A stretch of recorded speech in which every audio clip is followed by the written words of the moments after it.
बता दें कि लोजपा रामविलास के प्रदेश अध्यक्ष राजू तिवारी ने बड़ा बयान देते हुए कहा है कि बिहार में जनता की पहली पसंद चिराग पासवान है। अब है समय ताकत दिखाने का और अपनी पार्टी को ऊपर उठाने का और साथ ही साथ मुख्यमंत्री के रूप में चिराग पासवान को सामने लाने का।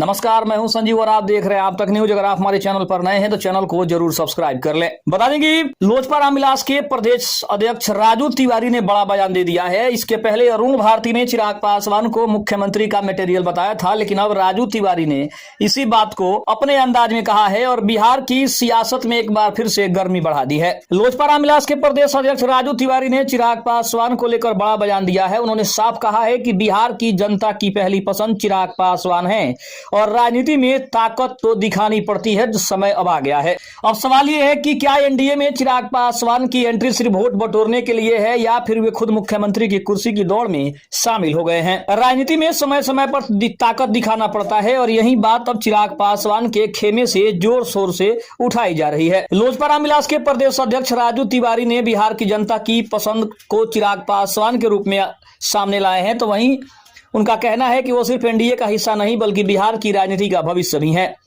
यह बयान ऐसे समय में आया है जब बिहार विधानसभा चुनाव 2025 से पहले एनडीए में सीट बंटवारे को लेकर खींचतान तेज हो गई है। राजू तिवारी का यह बयान महज चिराग पासवान की लोकप्रियता का बखान है या फिर एनडीए के बड़े नेताओं को सीधा संदेश है, क्योंकि बिहार में नीतीश कुमार हो, जीतन राम मांझी हो या फिर उपेंद्र कुशवाहा, सभी के अपने अपने दावे हैं। लेकिन चिराग पासवान बार बार कहते रहे हैं कि उनका सपना है बिहार को विकसित राज्य बनाना। अगर वोट बैंक की बात करें तो युवाओं और दलित समुदाय में चिराग पासवान की पकड़ लगातार मजबूत होती जा रही है। 2019 के लोकसभा चुनाव और 2020 विधानसभा चुनाव में भी लोजपा रामविलास ने अपने दम पर साबित किया था कि बिना चिराग के एनडीए का गणित पूरा नहीं होता। चिराग ने खुद कहा था कि जब तक बिहार को विकसित राज्य का दर्जा न दिला दूं, राज्य नहीं बना दूं, चैन से सांस नहीं लूंगा।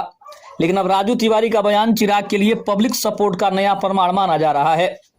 साफ है, एनडीए में अब चिराग पासवान का कद नजरअंदाज नहीं किया जा सकता। लेकिन बड़ा सवाल यह है कि क्या बीजेपी और जदयू चिराग को सीएम फेस मानने को तैयार होंगे या फिर एनडीए के भीतर ही बगावत के सुर तेज होंगे। राजनीतिक पंडित मानते हैं कि राजू तिवारी का बयान आने वाले दिनों में एनडीए के अंदर खींचतान को और ज्यादा बढ़ा सकता है। बिहार की सड़कों पर भी लोगों से जब पूछा गया कि अगला नेता कौन, तो बड़ी संख्या में युवाओं ने चिराग का नाम लिया। किसान, मजदूर, दलित तबके में भी चिराग की लोकप्रियता बढ़ रही है।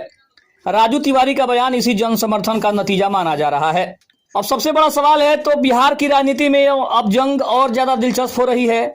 चिराग पासवान एनडीए के साथ रहकर ताकत दिखाएंगे या फिर अलग राह चुनेंगे, यह तो आने वाले वक्त में पता चलेगा। लेकिन इतना तय है कि 2025 के चुनाव में चिराग पासवान किंग मेकर नहीं बल्कि खुद किंग बनने की तैयारी में है। फिलहाल आज के लिए इतना ही। आगे की खबरों के लिए आप हमारे चैनल पर बने रहें। तब तक के लिए धन्यवाद। जय हिंद, जय भारत।